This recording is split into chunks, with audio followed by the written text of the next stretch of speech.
Hi guys, I am welcoming you from Bujira. It is a village in Uganda, Africa. This is one of the villages that God put on my heart many years ago to come work in.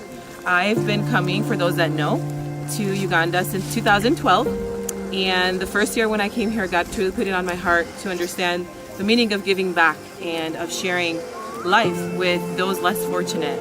So for the last 2 years, I have been living here in Uganda and have been giving it all so that these people can have a better life. God has been so gracious and so blessing in all that we do to send different teams and different volunteers out here to help us with our projects.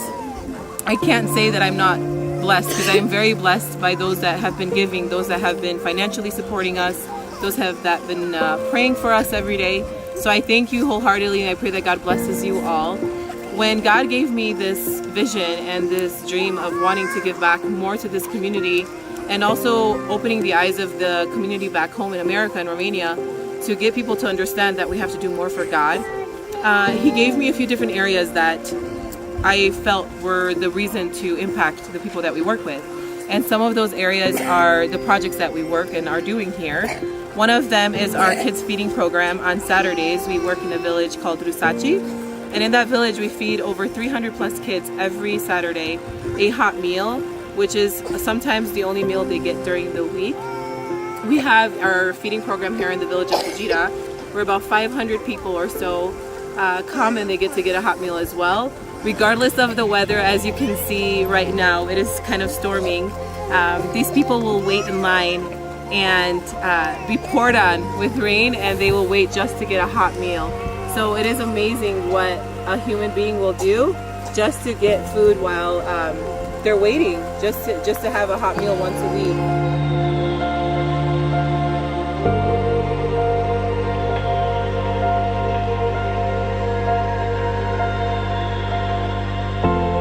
So our next building that we want to focus on as soon as we are able to have our opening will be our workshop for women.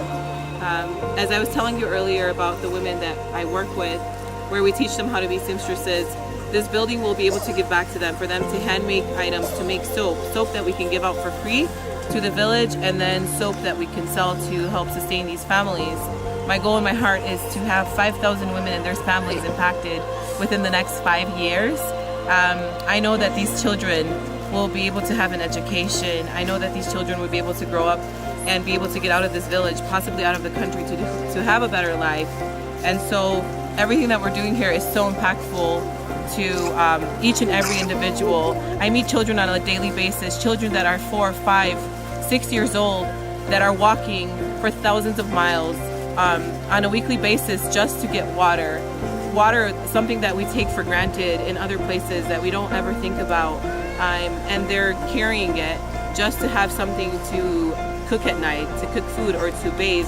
Sometimes it's so far or it's so exhausting that they won't even get it, which is why most days you'll see that they are dirty and they don't have clean clothing, or they don't have clean shoes, or they're malnourished because they don't have the necessary water to cook their food or water to drink to be hydrated.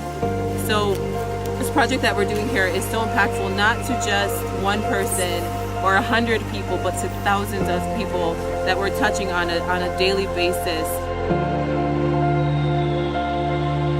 One of our biggest projects out here is our construction project. Right now we are just at the finishing line of building our missionary center that will be able to house between 30 to 40 people. And then we have our medical clinic that we are hoping to open on November 22nd. And this clinic will give free medical care, free medicine, and basic care to 6 surrounding villages. We're talking about thousands of people getting medical care for free in ways that they would never have gotten before. And there are serious infections and wounds that could be treated and people wouldn't die, children wouldn't die. So I'm so thankful for those that have truly been giving and have been a part of this.